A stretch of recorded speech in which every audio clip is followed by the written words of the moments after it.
Hello ಎಲ್ಲರಿಗೂ ನಮಸ್ಕಾರ. ನನ್ನ ಕಾಲ್ಪನಿಕ ಕಥಾಲೋಕ ಯೂಟ್ಯೂಬ್ ಚಾನಲ್ಗೆ ಸ್ವಾಗತ.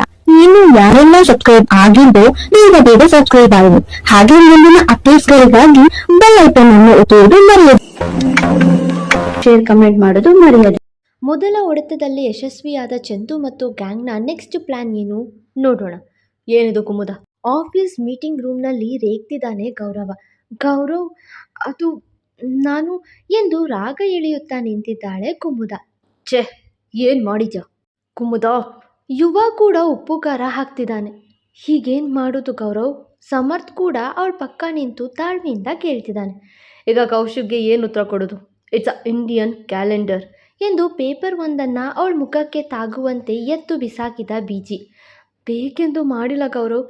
ಈ ಆ್ಯಡ್ಗೆ ಆ ಮಾಡೆಲ್ ಬರ್ತಾಳೆ ಅಂದ್ಕೊಂಡು ಕೇಳಿದೆ, ನೇಮ್ ಕೊಟ್ಬಿಟ್ಟೆ. ಈಗ ಅವಳು I am just married, can't come ಅಂತ ಸ್ಟೇಟ್ಮೆಂಟ್ ಕೊಟ್ಬಿಟ್ಲು. ಬೇರೆ ಯಾರನ್ನಾದರೂ ಹುಡುಕ್ತೀನಿ ಎಂದು ಹೆದರುತ್ತಾ ನುಡಿಯುತ್ತಿದ್ದಾಳೆ ಕುಮುದ. ಯಾರ ಬಗ್ಗೆನಾದರೂ ಡಿಸಿಷನ್ ತಗೊಳ್ಳುವಾಗ ಬರೀ ನಮ್ಮ ರೀತಿಯಲ್ಲಿ ಆಲೋಚಿಸಬಾರ್ದು, ಅವ್ರ ದಾರಿಲೂ ಯೋಚಿಸ್ಬೇಕು. ನಿನಗೆ ಇದೆಲ್ಲ ಎಲ್ಲ ಅರ್ಥ ಆಗುತ್ತೆ. ಈಗ ಕೌಶಿಕ್ ಆ್ಯಡ್ ಶೂಟ್ಗೆ ಎಲ್ಲಿ ಆ ಮಾಡೆಲ್ ಅಂದರೆ ಮೊದಲೇ ಈ ಮಂತ್ ಕ್ಯಾಲೆಂಡರ್ ಕೂಡ ನಮ್ಮಿಂದ ಮಿಸ್ ಆಯಿತು. ನಿನ್ನ ನೆಗ್ಲಿಜೆನ್ಸಿ ಎಂದು ಕೋಪಗೊಂಡವ. I don't know Kumuda. ಈಗ ನೀನು ಆ ಮಾಡೆಲ್ ಕಾಲ್ಗಾದರೂ ಬಿದ್ದಾದರೂ ಸರಿ, ಏನಾದರೂ ಮಾಡು, ಕರ್ಕೊಂಡು ಬರಬೇಕು. ಇಲ್ಲ ಬೇರೆ ದಾರಿ ನೀನು ಹುಡುಕಿ ಹೇಳಬೇಕು. ನಿನಗೆ ಇದೆಲ್ಲ ಮಾಡೋಕ್ಕೆ ಟೈಮ್ ಇನ್ನು 1 ದಿನ ಅಷ್ಟೇ. ಅಕಸ್ಮಾತ್ ನೀನು ಮಾಡಿಲ್ಲ ಅಂದರೆ ನಾನು ನಿನ್ನ ಕಂಪ್ನಿ ಹೊರಗಡೆ ನೋಡ್ತೀನಿ ಆ್ಯಸ್ ಅ ex-DBSR ಆಗಿ ಎಂದು ವಾರ್ನ್ ಮಾಡಿ ಹೊರಟೇ ಬಿಟ್ಟ. ಕುಸಿದು ಬಿದ್ಲು ಕುಮುದ. ಅಯ್ಯೋ, ಇದ್ಯಾಕೆ ಆ ಮಾಡೆಲ್ ಉಲ್ಟಾ ಹೊಡೆದದ್ದು ಎಂದು ತಲೆ ಮೇಲೆ ಕೈ ಹೊತ್ತು ಕೂತಳು. ಸಮರ್ಥ್ ಹಾಗೂ ಯುವ ಮುಖ ನೋಡಿಕೊಂಡು ನಕ್ಕರು. ನಾವು ಅವಳನ್ನು ದುಡ್ಡು ಕೊಟ್ಟು ಖರೀದಿ ಮಾಡಿಬಿಟ್ವಿ ಎಂದು ಒಳಗೊಳಗೆ ನುಡಿದುಕೊಂಡವ. ಸಮರ್ಥ್, ನೀನು ಕುಮುದಾಗೆ ಹೆಲ್ಪ್ ಮಾಡೋಕ್ಕಾಗುತ್ತಾ ನೋಡು ಎಂದು ಹೋದನು ಯುವ. ಕುಮುದ ರಿಲ್ಯಾಕ್ಸ್ ಎಂದು ಪಕ್ಕ ಕುಳಿತವನ ನೋಡಿ, ಏನು ಮಾಡಲಿ ಸಮ್ಮು, ಯಾಕೋ ನನ್ನ ಟೈಮ್ ಸರಿ ಇಲ್ಲ ಅನ್ನಿಸ್ತಿದೆ, ಮೆಂಟಲಿ ಅಪ್ಸೆಟ್ ಆಗ್ತಿದೆ ಎಂದು ಅತ್ತಳು. ನಾವು ಯಾವಾಗಲೂ ನಮ್ಮ ನೇರಕ್ಕೆ ಥಿಂಕ್ ಮಾಡಬಾರ್ದು ಕುಮುದ. ಅವ್ರ ಜಾಗದಲ್ಲಿ ನಿಂತು ಆಲೋಚಿಸ್ಬೇಕು. ಆಗಷ್ಟೇ ಪರಿಸ್ಥಿತಿ ಗತಿ ಅರ್ಥ ಆಗೋದು. ಒಂಥರ ಪ್ರೀತಿ ಮಾಡುವಾಗ ನಾವು ಅವರಿಗೆ ಹಿಡಿಸಿದೀವಾ ಅಂತ ಯೋಚಿಸದೆ ಹುಚ್ಚರಂತೆ ಲವ್ ಮಾಡಿ ಮುಂದೊಮ್ಮೆ ಎರಡೂ ಕಡೆಯಿಂದ ಒಪ್ಪಿಗೆ ಇರಬೇಕಿತ್ತು ಅಂತ ಪಶ್ಚಾತ್ತಾಪ ಪಡ್ತೀವಿ ಅಲ್ವಾ, ಹಾಗಾಗಬಾರ್ದು ಎಂದು ಲವ್ ಎಮೋಷನ್ಸ್ ಬಗ್ಗೆ ತಿಳಿ ಹೇಳಿದ. ಆದರೆ ಇಷ್ಟು ವರ್ಷ ಕೆಲಸ ಮಾಡಿದ್ದೀನಿ, ಅವನಿಗೆ ನನ್ನ ಮೇಲೆ ನಂಬಿಕೆನೇ ಇಲ್ಲ ಎಂದವಳಿಗೆ. ನಂಬಿಕೆ ಮತ್ತು ಪ್ರೀತಿ ಎಲ್ಲರಲ್ಲೂ ಎಕ್ಸ್ಪೆಕ್ಟ್ ಮಾಡಬಾರ್ದು ಕುಮ್ಮು. ನಾವು ಪ್ರೀತಿಸೋರ ಮೇಲೆ ನಂಬಿಕೆ ಇಡ್ತೀವಿ, ನಮ್ಮನ್ನು ಪ್ರೀತಿಸೋರ ಮೇಲೆ ನಂಬಿಕೆ ತೋರದೆ ದೂರ ಇರ್ತೀವಿ. ಅಲ್ಲೇ ಮಾಡೋದು ತಪ್ಪು. ನಮ್ಮನ್ನು ಪ್ರೀತಿ ಮಾಡೋರನ್ನು ನಾವು ಪ್ರೀತಿಸೋದಕ್ಕೆ ಶುರು ಮಾಡಿದ್ರೆ ನಂಬಿಕೆ ಜೊತೆಗೆ ಕಾಳಜಿ ಕೂಡ ಬೆಳೆಯುತ್ತೆ ಅಲ್ವಾ ಎಂದು ಅವಳಿಗೆ ಸಾಧ್ಯವಾದಷ್ಟು ಅರ್ಥ ಮಾಡಿಸೋ ಪ್ರಯತ್ನ ಮಾಡ್ದ. ಹೌದು, ನನಗೆ ಗೌರವ್ ಮೇಲೆ ನಂಬಿಕೆ ಜೊತೆಗೆ ಕಾಳಜಿ ಇದೆ, ಆದರೆ ಅವನಿಗೆ ನಾನು ಅಂದರೆ ಲೆಕ್ಕಕ್ಕೆ ಇಲ್ಲ ಎಂದು ಮನಸ್ಸಲ್ಲೇ ಬೇಸರ ಪಟ್ಟವಳು. ಬರ್ಕಂತ ಬಂದರೆ ಗೌರವ್ ಹೀಗೆ ಅನಿಸುತ್ತೆ ಎನ್ನುತ್ತಾ ಅವನ ಅಷ್ಟೂ ಮಾತುಗಳಿಗೂ ಅರ್ಥವಿಲ್ಲದಂತೆ ನುಡಿಬಿಟ್ಟಳು. ಇವಳಿಗಿನ್ನ ಬುದ್ಧಿ ಬಂದಿಲ್ಲ ಎಂದುಕೊಂಡವ. ಗೌರವ್ ಬಳಿ ಹೋಗಿ ಕೂಲಾಗಿ ಮಾತಾಡೋಕ್ಕೆ ನಿನ್ನ ಹತ್ರ ಒಂದೇ ಒಂದು ದಾರಿ ಚಂದು ಹೇಳಿದರೆ ಗೌರವ್ ಬೇರೆ ಮಾಡೆಲ್ನ ತಗೊಳ್ಳೋಕ್ಕೆ ಒಪ್ಕೊಂಡು ಕೌಶಿಕ್ ಹತ್ರ ಮಾತಾಡ್ತಾನೆ. ಮತ್ತು ಕೌಶಿಕ್ ಕೂಡ ಚಂದು ಮಾತು ಕೇಳ್ತಾನೆ. ನೀನು ಯಾಕೆ ಚಂದು ಹತ್ರ ಹೆಲ್ಪ್ ಕೇಳಬಾರ್ದು ಕುಮುದ ಎಂದಿದ್ದೆ. ಅವಳು ಹೆಲ್ಪ್ ಮಾಡ್ತಾಳಾ? ಏನು ಬೇಕಿಲ್ಲ, ಐ ಕ್ಯಾನ್ ಹ್ಯಾಂಡಲ್ ಎಂದು ಕಾಸಗಳ ಕಣ್ಣು ಬಿಟ್ಟವಳು ಈಗೋ ತೋರಿಸ್ತಾ ಚಂದು ಬಳಿ ಹೆಲ್ಪ್ ಕೇಳೋದು ನಿರಾಕರಿಸಿ ತಾನೇ ಉಪಾಯ ಮಾಡೋಕ್ಕೆ ಯೋಚಿಸಿದ್ದಳು. ರಾತ್ರಿ ಪೂರ ಆ್ಯಡ್ ಮಾಡಬೇಕಿದ್ದ ಮಾಡೆಲ್ ಬಳಿ ಮಾತಾಡಿ ಮನವೊಲಿಸಲು ಪ್ರಯತ್ನಿಸಿ ಮತ್ತೆ ವಿಫಲವಾಗಿದ್ದು ನೋಡಿ ಚಿಂತೆಗೆ ಬಿದ್ದಳು. ಮುಂಜಾನೆ ಸೂರ್ಯನು ತಂಪಾಗಿ ಆಗಸದಲ್ಲಿ ಕುಳಿತು ಸಿನಿಮಾ ನೋಡ್ತಿದ್ದ. ಇಂಚು ಒಂದೇ ಒಂದು ತುತ್ತು ಅಷ್ಟೆ, ಬಾ ಇಂಚು, ಇಲ್ಲ ನಾನು ನಿನ್ನ ಜೊತೆ ಮಾತಾಡಲ್ಲ ಅಷ್ಟೆ, ಬಾ ಎಂದು ಕೈಯಲ್ಲಿ ಇಡ್ಲಿ ತಟ್ಟೆ ಹಿಡಿದು ಪುಟ್ಟ ಮಗು ಹಿಂದೆ ಓಡ್ತಿದ್ದಾಳೆ. ಆದರೆ ಕೈಗೆ ಮಗು ಸಿಕ್ತಿಲ್ಲ. ಬೇಡ ಬೇಡ ಚಿಕ್ಕಿ, ಸಾಕು ಎಂದು ಓಡೋಡಿ ಬಂದಿದ್ದು ಗೌರವ್ ರೂಮಿಗೆ ಆ ಪುಟ್ಟ ಪುಟಾಣಿ. ಇಂಚು, ಒಂದೇ ಒಂದು ಇಡ್ಲಿ ಕೂಡ ತಿಂದಿಲ್ಲ ನೀನು, ಆಮೇಲೆ ಎನರ್ಜಿ ಅಲ್ಲಿಂದ ಬರುತ್ತೆ, ಬಾ ತಿಂಡಿ ಮಾಡು ಎಂದು ರೇಗುತ್ತಾ ರೂಮ್ ಒಳಗಡೆ ಬಂದವಳ ಕೈಗೆ ಸಿಗದು ಪಾಪು ಕೆಲಸ ಮಾಡ್ತಾ ಕೂತಿದ್ದ ಅವಳ ಚಿಕ್ಕಪ್ಪನ ಕೋಳಿಗೆ ತನ್ನೆರಡು ಕೈಗಳನ್ನು ಸುತ್ತಕೊಂಡು ಮಂಚದ ಮೇಲೆ ನಿಂತಿತ್ತು.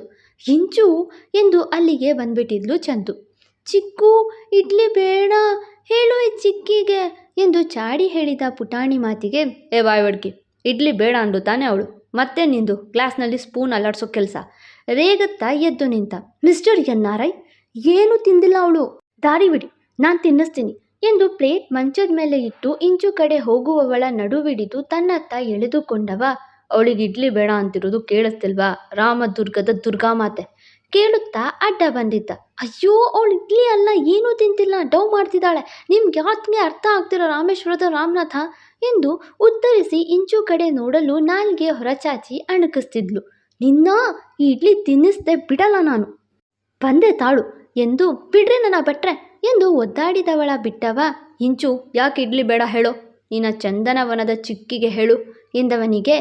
Idli no colour no smell, round ಇರುತ್ತೆ ಚಿಕ್ಕು, ಐ ಹೇಟ್ ಇಟ್ ಎಂದವಳ ಮಾತಿಗೆ ಇಡ್ಲಿ ನೋ ಕಲರ್, ವೈ ಚಿಕ್ಕಬಳ್ಳಾಪುರದ ಚಿಕ್ಕಿ ಕೇಳಿದ ಇಂಚು ಪರ ಬ್ಯಾಟಿಂಗ್ ಮಾಡ್ದ. ಪೇಂಟ್ ಹಾಕೋದು ಮರೆತುಬಿಟ್ಟೆ ಚಿಕ್ಕೇನೋ ಹಳ್ಳಿ ಚಿಕ್ಕಪ್ಪ ಎಂದಳು. ವೈ ನೋ ಸ್ಮೆಲ್ ಮುದ್ದೆ ಬಿಹಾಳ ಮಯೂರಿ ಕೇಳಿದವನಿಗೆ. ಪರ್ಫ್ಯೂಮ್ ಹೊಡ್ಕೊಂಡು ಬರಬೇಕಾ, ಮೂಡ್ ಬಿದ್ದರೆ ಮಯೂರ ಸೊಂಟದ ಮೇಲೆ ಕೈ ಹೊತ್ತು ಕೇಳಿದಳು. ರೌಂಡ್ ಯಾಕಿರುತ್ತೆ ಹಾನಗಲ್ ಹಾಸಿನಿ ಕೇಳಿದವನ ನೋಡಿ. ಇಲ್ಲ, ನಿಮಗಾಗಿ ಟ್ರಯಾಂಗಲ್ ರೆಕ್ಟ್ಯಾಂಗಲ್ ಸ್ಕ್ವೇರ್ ಆಕಾರ ಮಾಡ್ಕೊಂಡು ಬರ್ತೀನಿ ಬಿಡಿ ವಿರಾಜಪೇಟೆ ವೀರಯ್ಯ ಎಂದವಳ ಮಾತಿಗೆ ನಕ್ಕವ. ಸರಿ ಮಾಡ್ಕೊಂಡು ಬಾ, ಆಮೇಲೆ ಪುಟ್ಟಿ ತಿಂತಾಳೆ ಎನ್ನಲು ಇಂಚು ಅವನ ಕೆನ್ನೆಗೆ ಪುಟ್ಟ ಮುತ್ತಿಟ್ಟು ಓಕೆ ಚಿಕ್ಕು ಡೀಲ್ ಎಂದು ನಗಲು. ಲೇ ಜಬ್ಬರ್ಕಲ್ ಚಿಕ್ಕಮ್ಮ, ನಾನು ನೋಡ್ಕೋತೀನಿ ಅವಳನ್ನು ಎನ್ನುತ್ತಾ ತಟ್ಟೆ ಕೈಗೆತ್ಕೊಂಡು ಅವಳ ಕೈಗೆ ಕೊಟ್ಟು ತಾವಿಲ್ಲಿಂದ ಹೊರಡಬೇಕು ಬಾನಹಟ್ಟಿ ಭಾಗ್ಯಮ್ಮ ಎಂದವನ ನೋಡಿ ಸಿರುಕಿದವಳು. ಮಗಳಿಗೆ ತಿಂಡಿ ಮಾಡಿಸೋದು ಬಿಟ್ಟು ಸಾಕ್ಬಿಡು ಅನ್ನೋ ಮುತ್ತೂರು ಮುತ್ತಾಳ ತಂದೆನ ಇಲ್ಲೇ ನೋಡ್ತಿರೋದು. ಒಳ್ಳೆ ಯಾಲಹಟ್ಟಿ ಎಡಬಿಡಂಗಿ ಸಹವಾಸ ಅಂತಂದು ಏನಾದರೂ ಮಾಡ್ಕೊಳ್ಳಿ ಎಂದು ಬೈಕೊಂಡು ಸಿಟ್ಟಲ್ಲೇ ಹೋದ್ಲು. ನಿನ್ನಿಂದ ನಿನ್ನ ಚಿಕ್ಕಿ ಜೊತೆ ನಾನು ಜಗಳ ಮಾಡಿಕೊಂಡೆ. ನನ್ನ ಚಟ್ನಿ ಮಾಡ್ತಾಳೆ ನಿನ್ನ ಚಿಕ್ಕಿ ಎಂದು ಇಂಚು ಕಡೆ ನೋಡಿದ ಗೌರವ್. ಕಮ್, ನಾನು ನಿನಗೆ ಸ್ಪೆಷಲ್ ಡಿಶ್ ಮಾಡಿಕೊಡ್ತೀನಿ ಎಂದು ಪುಟಾಣಿನ ಕೂಸುಮರಿ ಹೊತ್ತು ಕೆಳಗಡೆ ಬರಲು ಅಜ್ಜಿ ಅಜ್ಜ ಇಬ್ಬರಿಗೂ ಇಡ್ಲಿ ಬಡಿಸ್ತಾ ನಿಂತಿದ್ದ ತನ್ನವಳ ಬೇಕೆಂದೇ ತಳ್ಕೊಂಡು ಅಡುಗೆ ಮನೆಗೆ ಹೋಗಿ ಬ್ರೆಡ್ ಆಮ್ಲೆಟ್ ಮಾಡ್ತಾನೆ. PG ಬೆಳಿಗ್ಗೆನೇ ಬ್ರೆಡ್ ಆಮ್ಲೆಟ್ ಅಂತೆ. ಹಲ್ಗೂರು ಅಪ್ಪನಿಗೆ ಮಲಪೂರು ಮಗಳು ಚೆನ್ನಾಗಿದೆ, ಸೀಕು ಪಾಕು ಜೋಡಿ ಎಂದು ತುಟಿ ಕೊಂಕಿಸಿದವಳ ಬಳಿ ಪ್ಲೇಟ್ ಹಿಡಿದು ಬ್ರೆಡ್ ಆಮ್ಲೆಟ್ ತಿನ್ನಿಸ್ತಾ ಬಂದವ. ಇದು ಕಣೆ ಮಕ್ಕಳಿಗೆ ಮಾಡಿಕೊಡೋ ಅಡುಗೆ, ತಿಳ್ಕೊ, ಇಲ್ಲ ಕಲಿ, ಟ್ರೈನಿಂಗ್ ಕೊಡ್ತೀನಿ M3 ಎಂದವನ ನೋಡಿ. ನೀವು ಇದೇ ತಿನ್ನಿ ಬಿಜಿ, ನಮ್ಮ ಇಡ್ಲಿ ಬೇಕಿಲ್ಲ ನಿಮಗೆ ಎಂದು ಅಡುಗೆ ಮನೆಗೆ ಹೋಗಿ ಪಾತ್ರೆಗಳ ಜೊತೆ ಫೈಟಿಂಗ್ ಮಾಡ್ತಿದ್ದವಳ ಕಂಡು ಚಿಕ್ಕೋ ಆಸ್ಕ್ ಸಾರಿ ಎಂದು ಕಣ್ಣೊಡೆದಳು ಇಂಚು. ಒಳ್ಳೆ ಗಂಡ ಹೆಂಡತಿ ಇವರಿಬ್ರು ಎಂದು ಅಜ್ಜಿ ನಕ್ಕರೆ. ಲೇ ಗೌರವ, ಅಡುಗೆ ಮನೆಯಲ್ಲಿ ಪಾತ್ರೆಗಳ ಮಾತು ಜಾಸ್ತಿ ಆಗಿದೆ ಅಂದರೆ ಹೆಂಡತಿಗೆ ಕೋಪ ಹೆಚ್ಚಾಗಿದೆ ಅಂತ ಕಣೋ. ಕೋಪ ಜಾಸ್ತಿ ಆಗೋಕ್ಕೂ ಮುಂಚೆ ಸರಿ ಮಾಡ್ಕೋಬೇಕು ಎಂದರು ಹಿಟ್ಲರ್. ಅವ್ರ ಮಾತಿಗೆ ಒಂದು ಗುಡ್ಡೆ ಬಿಸ್ಕೆಟ್ ನಗು ಬಿಸಾಕಿ ಅಡುಗೆ ಮನೆಗೆ ಬಂದಿದ್ದ. ಇಡ್ಲಿ ಬೆಲೆ ಏನು ಗೊತ್ತು ನಿನಗೆ ಇಂಚು? ಇಡ್ಲಿ ಅಂದರೆ ಆರೋಗ್ಯ ಅಂದರೆ ಇಡ್ಲಿ, ಅರ್ಥ ಮಾಡ್ಕೋಬೇಕು ಇಂಚು ನೀನು ಎನ್ನುತ್ತಾ ಡ್ರಾಮಾ ಶುರು ಮಾಡಿ. ಇಡ್ಲಿ ನೋ ಕಲರ್, ಪೇಂಟ್ ಮಾಡೋಕ್ಕಾಗತ್ತಾ? ನೋ ಸ್ಮೆಲ್, ಹಾಗಂತ ಪರ್ಫ್ಯೂಮ್ ಹೊಡಿಬೇಕಾ? ರೌಂಡ್ ಇರುತ್ತೆ, ಭೂಮಿ ಇರೋದೇ ರೌಂಡ್ ಅಲ್ವಾ ಎಂದು ಅವಳತ್ತ ನೋಡಿ ಮೆಲ್ಲಗೆ ಹೆಜ್ಜೆ ಹಾಕ್ತಾ. ನಿನ್ನ ಚಿಕ್ಕಿ ಎಷ್ಟೆಲ್ಲ ಆಸೆಪಟ್ಟೋಳು ಕೋಮಲವಾದ ಕೈಯಿಂದ ಅಡುಗೆ ಮಾಡಿ ಬಂದಿದ್ಲು. ನೀನು ತಿಂದಿಲ್ಲ ಅಂದರೆ ನಾನು ತಿನ್ನಲ್ಲ ಅಂದ್ಕೋಬೇಡ.